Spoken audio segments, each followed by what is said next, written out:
누가복음 2장 10절에서 11절에 있는 말씀 보도록 하겠습니다.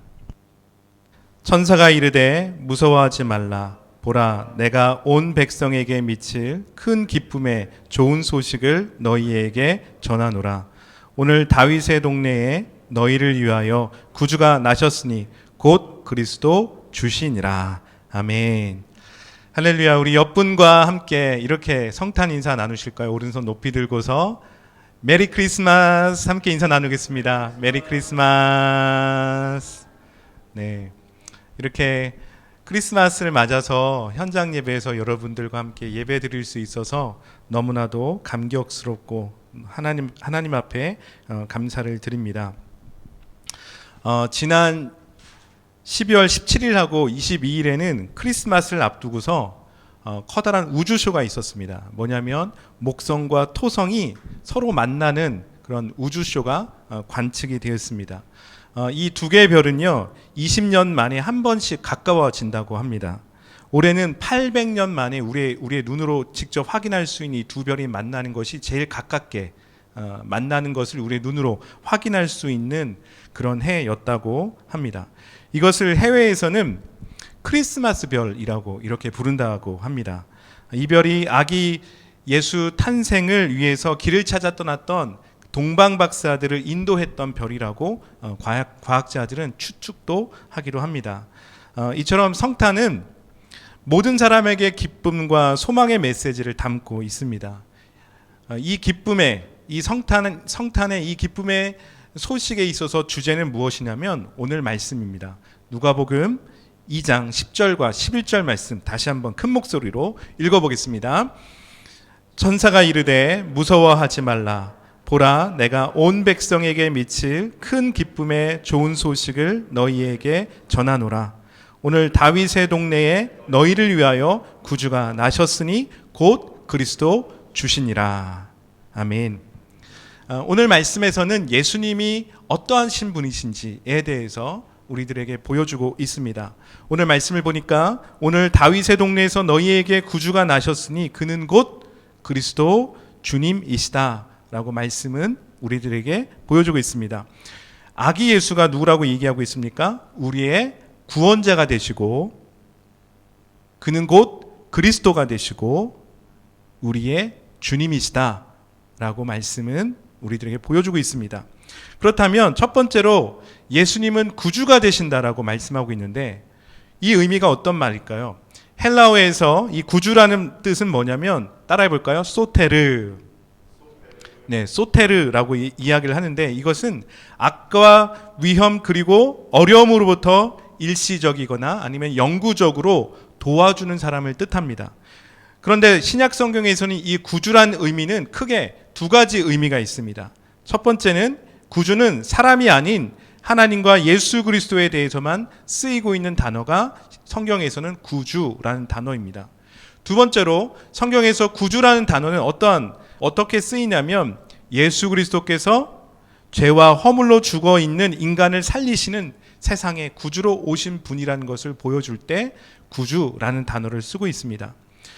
두 번째로 예수님을 성경에서는 어떻게 누구라고 이야기하고 있습니까? 예수님은 메시아다 혹은 그리스도다라고 이야기를 하고 있습니다. 메시아는 히브리어로 기름 부음 받은 자라는 뜻을 가지고 있습니다.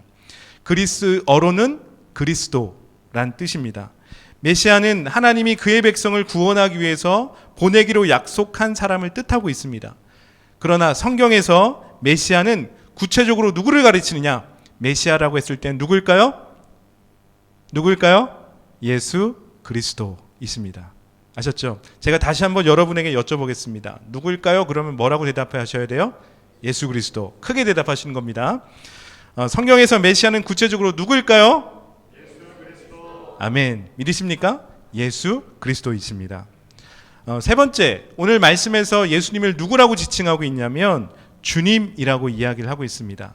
주님은 히브리어로 아도나이란 뜻을 가지고 있고요. 헬라어로는 퀴리오스, 영어로는 the Lord라고 쓰이고 있습니다. 그리스도를 주라고 부르는 데는 세 가지 이유가 있습니다. 첫 번째는 주님이라는 용어는 높은 지위에 있는 사람에게 사용되는 언어예요. 자, 그렇게 함으로써 누군가를 주라고 불렀을 때 그가 가지고 있는 권위를 인정해주게 되어져 있습니다. 그러니까 우리가 주님을, 예수 그리스도를 주님이라고 부를 때는 주님이 우리 삶의 권위자이십니다 라는 것을 인정하게 된다는 겁니다. 두 번째로, 주님이란 이 단어는 왜 쓰였냐면 초기 기독교에는 많은 이단들이 있었어요. 그리고 많은 종교 집단들이 있었습니다. 거기에서 부르고 있는 신의 이름과 구별하기 위해서 예수님을 주님이라고 불렀습니다. 세 번째로는 주님이란 의미가 있는데 이것은 굉장히 중요한 의미를 담고 있습니다. 왜 그러냐면 구약 성경과 연결이 되어지기 때문입니다. 구약에서는 하나님의 이름이 어떻게 불렸습니까? 여호와, 야훼라고 불렸어요. 근데 특별히 유대인들은 여호와란 이름, 야훼란 이름을, 하나님의 이름을 부르는 것을 굉장히 경외시 여겼기 때문에 하나님의 이름을 함부로 부르지 못했습니다. 그래서 불렀던 이름이 뭐였냐면 아도나이였어요. 이 아도나이의 뜻은 뭐냐면 바로 주님이란 뜻을 가지고 있는데, 신약에 와서 히브리어를 그리스어로 번역한 성경이 뭐냐면 70인 번역이라는 성경이 있는데 거기에서 주님을, 하나님의 이름을 주라고 불렀습니다. 그래서 주는 헬라어로 퀴리오스라고 얘기를 하죠. 그래서 따라해 볼까요? 아도나이, 퀴리오스, 주, the Lord. 이 뜻은 다 주님이란 뜻을 가지고 있는데 이것을 누구를 가르치냐? 예수 그리스도를 가르치고 있다는 겁니다. 제가 여러분들에게 오늘 예수 그리스도의 그 이름을 이렇게 나눈 이유가 있습니다. 왜냐하면 기독교 신앙에 있어서 예수 그리스도를 누구라고 신앙의 고백을 하는가, 이것은 매우 중요한 일이었습니다. 교회 역사적으로 예수는 누구이신가에 대한 이 물음으로 인해서 나온 신학이 있어요. 그게 뭐냐면 트리니티, 삼위일체 신학입니다. 예수님이 누구신가에 대한 질문을 하다 보니까 거기에서 나온 신학이 삼위일체 신학이라는 겁니다.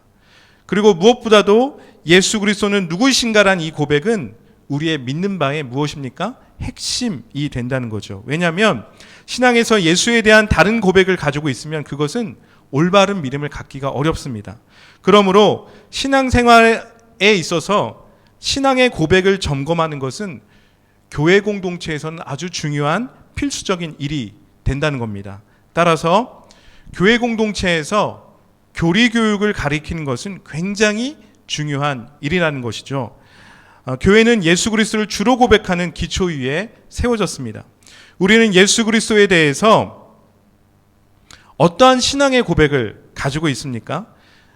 많은 사람들은 예수님 그러면 어떻게 생각하냐면 어떠한 좋은 스승, 아니면 어떠한 해방자, 아니면 사회 혁명가, 아니면 예수님이 가지고 계신 그분의 좋은 성품들에 매료되어서 어떠한 내가 존경하는 인물 정도, 그렇게 생각을 한다는 겁니다. 하지만 교회에서 그리스도인으로서 올바른 신앙의 고백은 무엇이냐면 다 같이 한번 읽어보겠습니다. 함께 읽습니다. 시작. 나는 그의 유일하신 아들 우리 주 예수 그리스도를 믿습니다. 여러분 믿으십니까? 아멘. 아멘이시죠? 여러분, 이 고백, 나는 그의 유일하신 아들 우리 주 예수 그리스도를 믿습니다 라는 이 고백이 지금도 우리가 살아가고 있는 이 시대에서는 도전이 되어지고 있습니다. 예수님은 누구신가라는 이 질문은 초대교회 때부터 해서 지금까지 우리가 살고 있는 이 시대, 오늘날에도 계속해서 사람들은 묻습니다. 예수님은 누구신가? 예수님은 누구신가에 대해서 계속해서 묻고 있습니다. 옛날에도 이단이 있었지만 지금도 이단들이 있습니다. 그런데 이 이단들이 가지고 있었던 것들은 뭐냐면 계속해서 교회에 대해서 도전을 했다는 겁니다. 예수 그리스도에 대한 믿음을 계속해서 흔들어 놨다는 것입니다.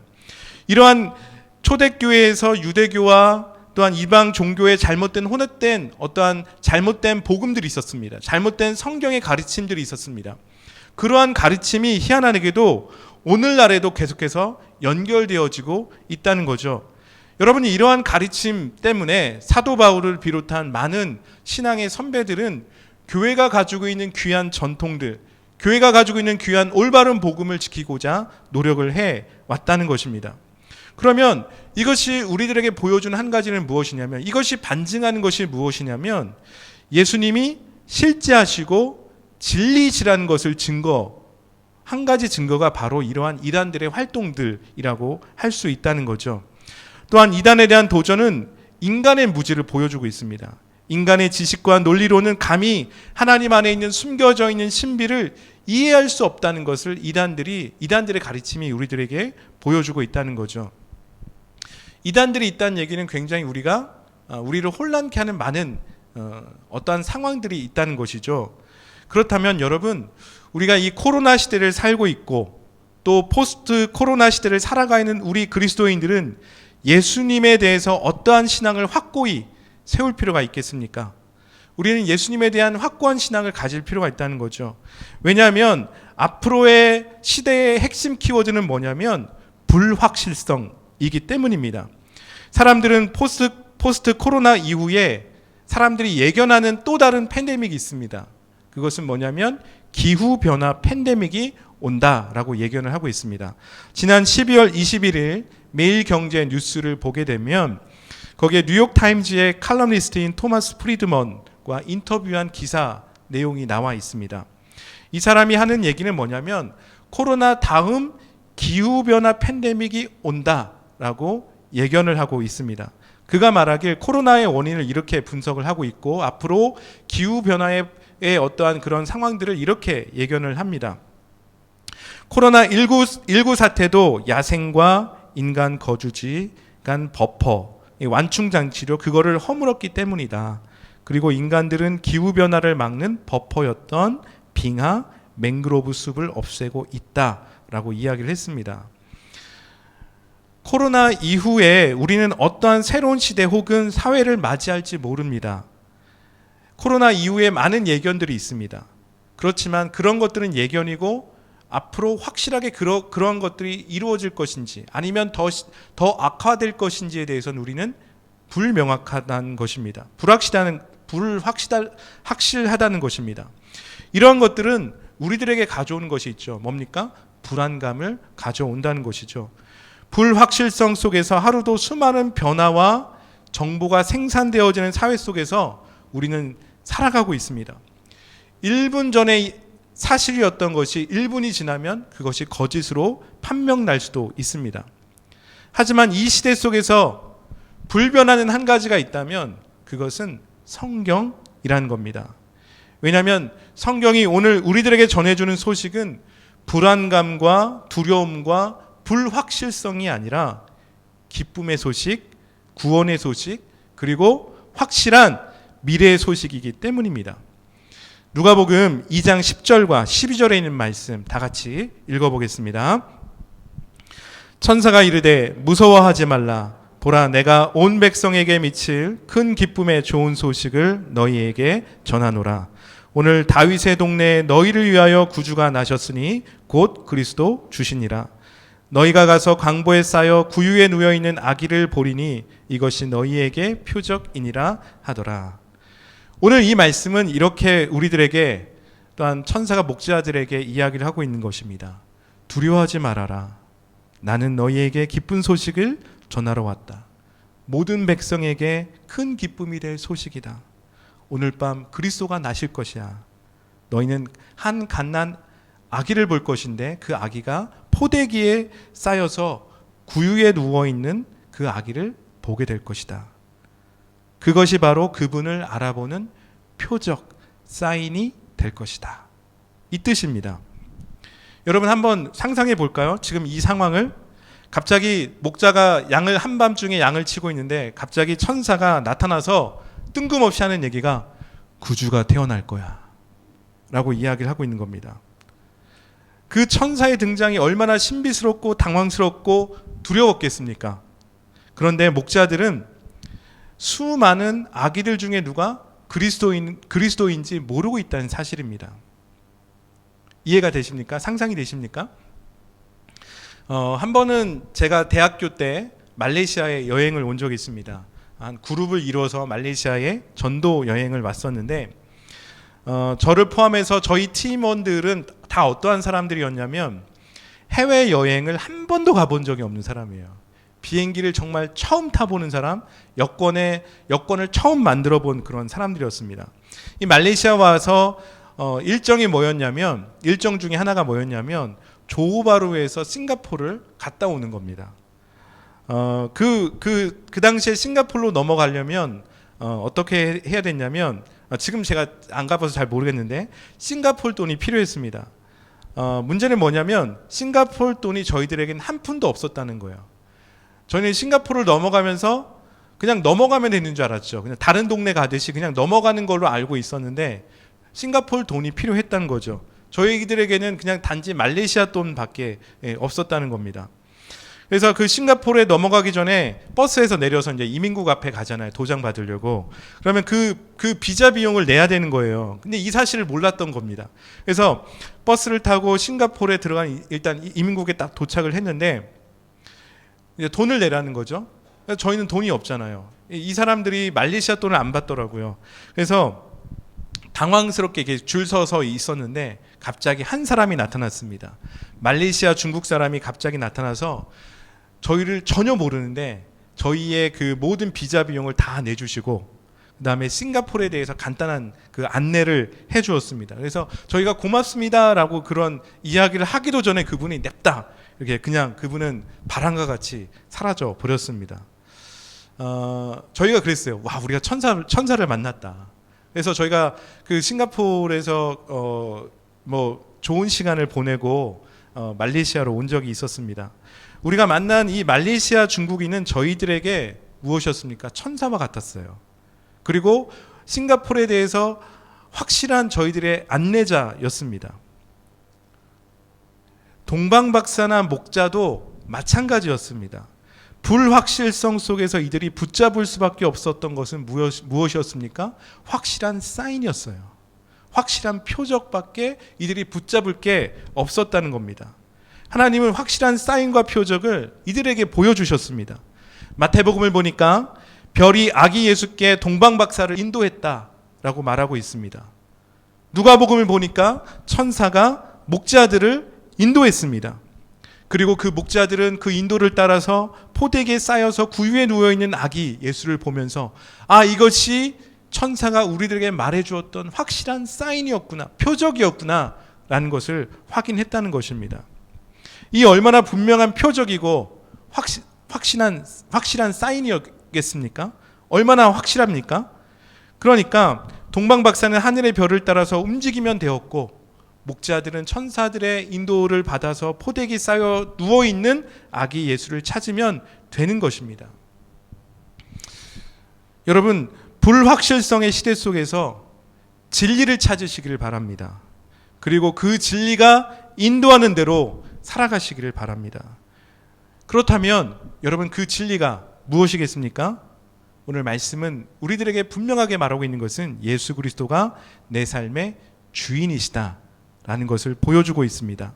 우리가 믿는 믿음의 신앙의 핵심은 예수님은 만물의 주가 되신다는 것을 인정하는 것입니다. 예수가 주라는 의미는 예수 그리스도가 모든 만물의 시작이시다. 예수 그리스도가 모든 만물의 근원이시다라는 뜻입니다. 골로새서 1장 15절에서 17절에 있는 말씀 보겠습니다. 골로새서 1장 15절에서 17절 다 같이 읽습니다. 그는 보이지 아니하는 하나님의 형상이시요 모든 피조물보다 먼저 나신 이시니 만물이 그에게서 창조되되 하늘과 땅에서 보이는 것들과 보이지 않는 것들과 혹은 왕권들이나 주권들이나 통치자들이나 권세들이나 만물이 다 그로 말미암고 그를 위하여 창조되었고 또한 그가 만물보다 먼저 계시고 만물이 그 안에서 함께 섰느니라. 오늘 말씀을 보니까 그는 보이지 않는 하나님의 형상이라고 말씀하고 있습니다. 이 뜻은 예수님이 누구신가에 있어서 예수님은 하나님이시다. 다른 말로 예수님은 신이시다. 예수님의 신적인 면을 보여주고 있는 말입니다. 예수는 하나님을 완전히 보여주시는 분이라는 뜻입니다. 하나님과 함께 계셨고 또 모든 창조의 활동을 함께 하신 분이 누구십니까? 예수 그리스도라고 말씀하고 있습니다. 그 예수가 15절에 모든 피조물보다 먼저 나셨다라고 말씀하고 있어요. 여기서 먼저 나셨다라는 이 뜻은 뭐냐면 어떠한 1번, 2번, 3번 어떤 순서를 말하고 있는 것이 아닙니다. 오늘 예수님께서 먼저 나신 자라는 이 표현은 뭐냐면 권위를 말해주고 있어요. authority에 대해서 이야기를 하고 있습니다. 그는 모든 만물 가운데 최고의 권위를 가지신 분이시다라는 뜻이에요. 모든 만물은 예수 그리스도의 주권 아래 있다는 것을 보여주는 것이 예수 그리스도께서 먼저 나셨다라는 뜻입니다. 그래서 16절은 이렇게 고백하고 있습니다. 만물이 그에게 창조되되 그로 말미암고 그를 위하여 창조되었다라고 말씀하고 있습니다.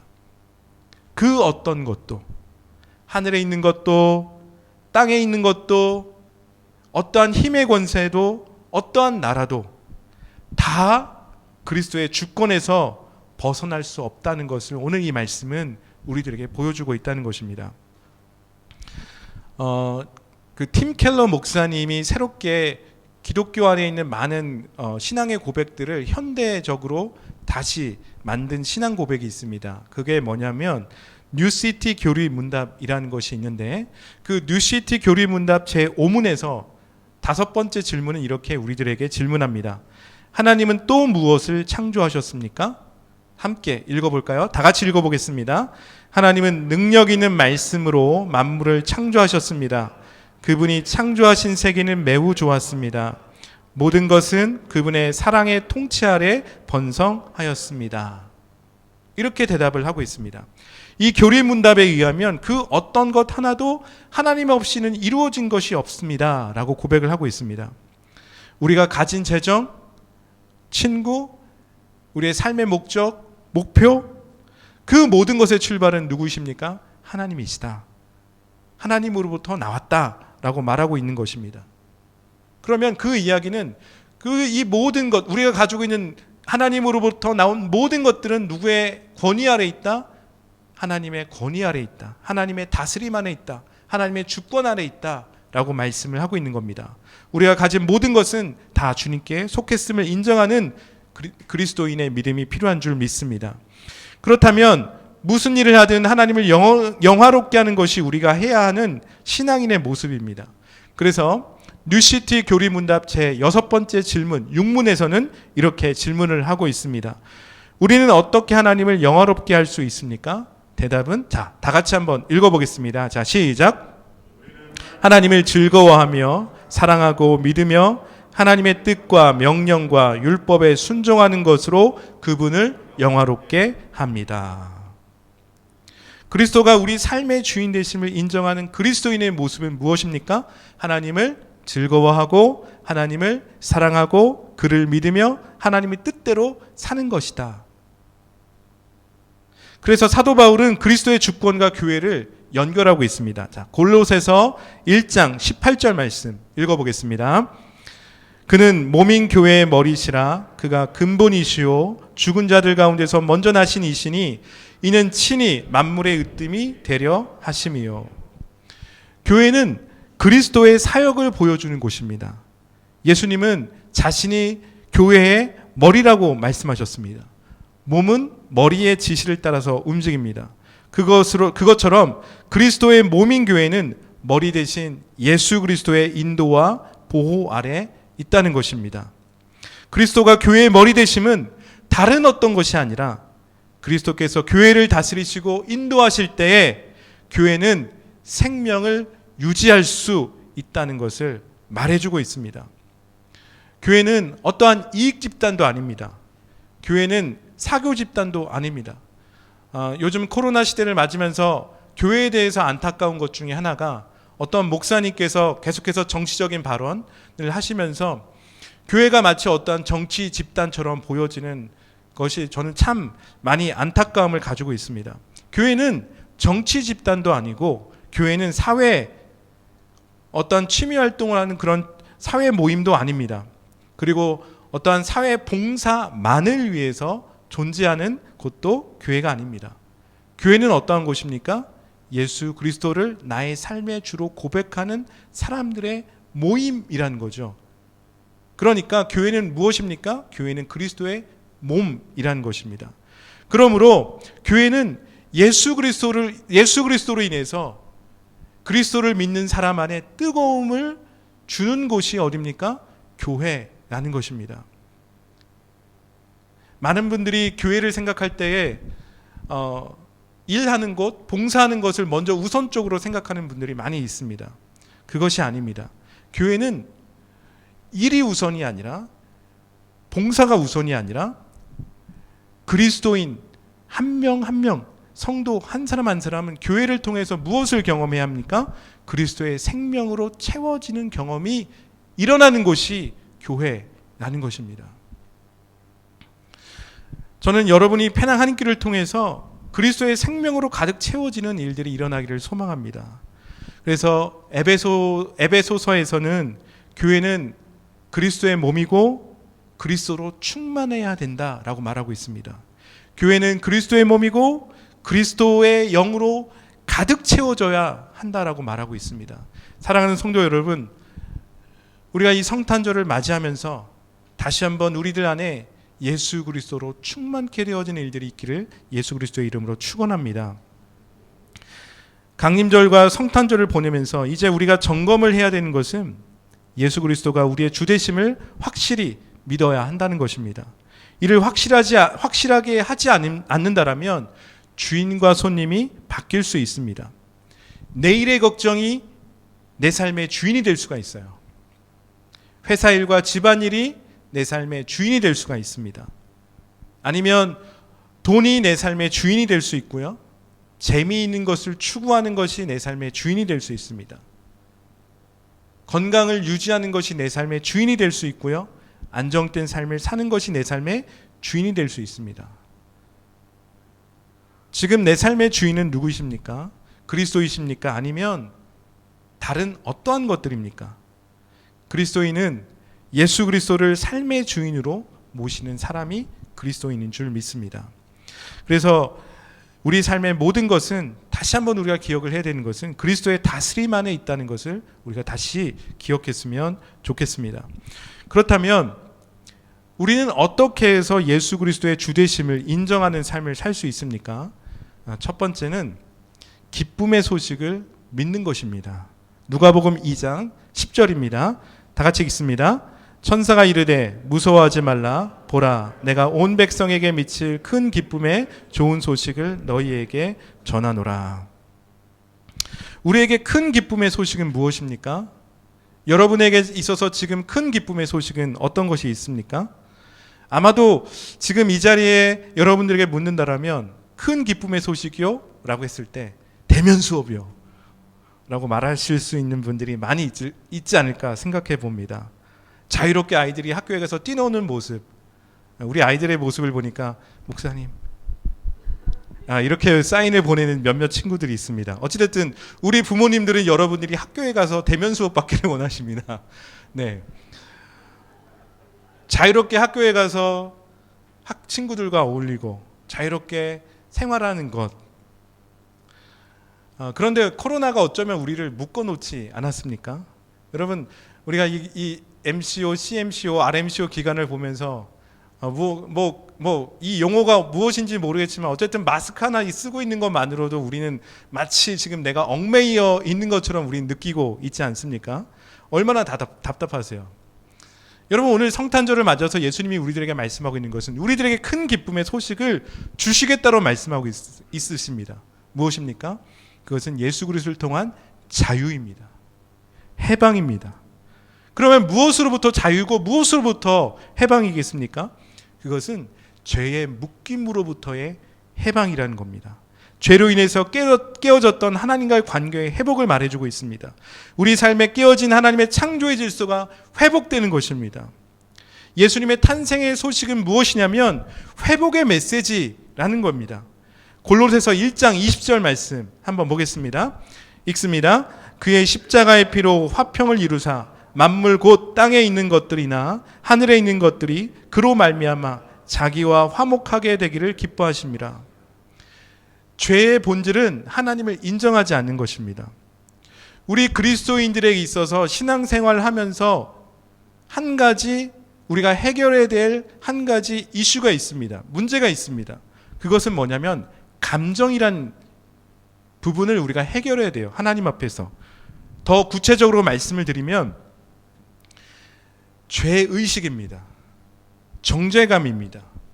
우리가 신앙생활을 하면서 우리 그리스도인들이 많이 가지고 있는 감정은 뭐냐면 정죄감이고 죄의식에 붙잡혀 사는 것입니다. 대부분들이 이런 말씀하죠. 목사님, 제가 어떻게 감히, 저 그런 자격 없습니다. 그런데 여러분이 그렇게 생각할지라도 주님 말씀하십니다. 아니다 라고 말씀하시죠. 여러분 충분하게 자격이 있으십니다. 왜 그렇습니까? 우리가 누구 안에 있기 때문에? 그리스도 안에 있기 때문에. 말씀은 이렇게 얘기합니다. 그러므로 누구든지 그리스도 안에 있으면 새로운 피조물이라. 이전 것은 지나갔으니 보라 새 것이 되었다. 누구든지 그리스도 안에 있으면 정죄함이 없다라고 말씀하고 있습니다. 자, 그러면 제가 여러분들에게 묻겠습니다. 여러분이 가지고 있는 그 정죄감, 죄의식, 그것은 이미 예수 그리스도의 피로 해결되었음을 믿으십니까? 아멘이십니까? 아멘이시죠? 우리의 정체성을 감정에 두지 않았으면 좋겠습니다. 우리의 정체성을 감정에 두지 마시고 예수 그리스도 안에 두시기를 바랍니다. 사단의 거짓말에 여러분의 감정을 내어주시지 말기를 바랍니다. 오히려 우리 안에 정죄감이 일고 우리 안에 죄의식이 일어날 때 우리는 이렇게 고백을 해야 된다는 것입니다. 내가 예수 그리스도의 이름으로 명하노니 모든 사단의 속임은 떠나갈지어다. 여러분 믿으십니까? 오늘부터 그러한 일들이 있기를 바랍니다. 믿음은 그리스도의 십자가의 희생을 통해서 우리 삶에 근본적인 회복이 일어났음을 기억하는 것입니다. 그리스도 안에 있는 자유와 기쁨을 매일매일의 삶 속에서 누리시기를 바랍니다. 그래서 우리 옆 사람과 이렇게 한번 선포했으면 좋겠습니다. 두 눈을 바라보시면서 레이저는 쏘지 마시고 두 눈을 바라보시면서 이렇게 고백했으면 좋겠습니다. 나는 그리스도 안에서 자유합니다. 옆분을 바라보시면서 믿으십니까? 아멘이십니까? 아멘. 자, 이제 우리가 이러한 그리스도 안에서 자유하다라면, 이제 우리가 기쁜 소식을 듣고 믿는다라면, 두 번째로 그리스도의 주되심을 인정하는 모습은 무엇인가? 그것은 거룩한 삶이라는 것입니다. 오늘 말씀을 보면 동방 박사는 별의 인도함을 받았고 목자들은 천사의 인도함을 받았습니다. 이 일을 통해서 이들의 삶의 변화가 일어났습니다. 이들이 아기 예수께로 가는 삶의 여행이 시작이 되었습니다. 이들은 예수를 보았고 동방 박사는 그 예수 앞에 무엇을 놓았습니까? 보배압을 놓아서 황금과 유황과 모략을 들여서 아기 예수께 경배했습니다. 이 경배 이후에 중요한 한 가지 사건이 나오게 되어 있습니다. 마태복음 2장 12절입니다. 말씀 보겠습니다. 그들은 꿈에 헤롯에게로 돌아가지 말라는 지시함을 받아 다른 길로 고국으로 돌아가니라. 여러분 상상할 수 있겠습니까? 경배 이후에 이들에게 중대한 사건이 일어났는데 그것은 무엇이었습니까? 그들이 돌아갔다는 겁니다. 그들의 고국으로 돌아갔다는 거예요. 왔던 길에서 다른 길로 해서 고국으로 돌아갔습니다. 자, 누가복음 2장 20절 말씀도 보겠습니다. 함께 읽습니다. 목자들은 자기들에게 이르던 바와 같이 듣고 본 그 모든 것으로 인하여 하나님께 영광을 돌리고 찬송하며 돌아가니라. 목자들은 처음에는 천사들이 전해준 아기 예수 탄생의 소식을 들었을 때 두려웠습니다. 그러나 이들이 아기 예수를 보고 난 후에 이들의 삶은 두려움이 아닌 예배의 삶이 되었습니다. 찬송의 삶이 되었습니다. 그리고 목자들은 예배와 찬송을 가지고 그들의 삶의 현장으로 어떻게 해요? 돌아갔습니다. 예수 그리스도를 삶의 주인으로 인정하는 삶은 돌아가는 삶입니다. 변화하는 삶을 우리들에게 말해주고 있습니다. 예수님을 믿는 것은 새로운 삶의 방식으로 살아가겠다는 결정입니다. 그러할 때 우리가 더 이상 어둠의 지배를 받지 않고 하나님의 마음을 품고 살아갈 수 있게 된다는 것입니다. 세 번째, 삶의 현장에서 예수 그리스도의 기쁜 소식을 나누는 삶을 사는 것입니다. 여러분 상상해 봅시다. 동방박사들이 아기 예수를 만나고 그들의 나라로 돌아가서 그 사람들에게 그 나라 사람들에게 무엇을 말했을까요? 그것은 아마도 자신들이 만난 예수 그리스도에 대한 이야기를 흥분하면서 이야기했을 것입니다. 목자들이 예수님을 만나고 찬송과 함께 그들의 삶으로 돌아갔을 때 그들이 그의 삶의 현장 속에 살아가는 사람들에게 무엇을 말했을까요? 기분 좋은 상상을 해보면 이겁니다. 무엇입니까? 예수 그리스도를 만난 이야기를 그들은 분명히 그들의 사람들에게 나누었을 것입니다. 성경은 동방박사 목자들이 아기 예수를 만난 후에 공통적으로 다루고 있는 것은 뭐냐면 그들의 삶의 현장으로 돌아갔다는 것입니다. 여러분 그렇습니다. 우리가 예수를 믿는다는 것, 그리고 예수가 우리 삶의 주인이시라는 고백을 다른 사람들에게 나누어 주어야 한다는 것을 오늘 말씀은 우리들에게 도전하고 있습니다. 우리의 삶은 복음을 흘려보내는 통로라는 겁니다. 어디에 있든지 복음으로 삶을 드러내는 삶을 살도록 우리는 노력을 해야 한다는 것입니다. 여러분 이 사실을 증거하시길 바랍니다. 하나님께서 여러분에게 주신 재능과 은사가 다른 사람들에게 복음을 전하는 통로가 되게 해 주시기를 바랍니다. 특별히 우리 부모님들, 우리 자녀들이 가지고 있는 은사와 재능, 우리 자녀들이 잘할 수 있는 것들을 격려해 주시길 바랍니다. 무엇을 위해서? 하나님의 영광을 위해서, 하나님을 영화롭게 하기 위해서 우리 자녀들이 가지고 있는 은사와 재능이 개발되어지도록 격려해 주시길 바랍니다. 가수 BY 아시죠? 가라사대 부른 가수 BY. 예. 그 가수는 래퍼예요. 근데 그 가수 BY의 가사 내용을 가만히 들여다보면 성경적인 내용들이 많이 있습니다. 그런데 재미있는 것은 뭐냐면 예수를 믿지 않는 많은 사람들도 가수 BY의 노래에 열광을 한다는 겁니다.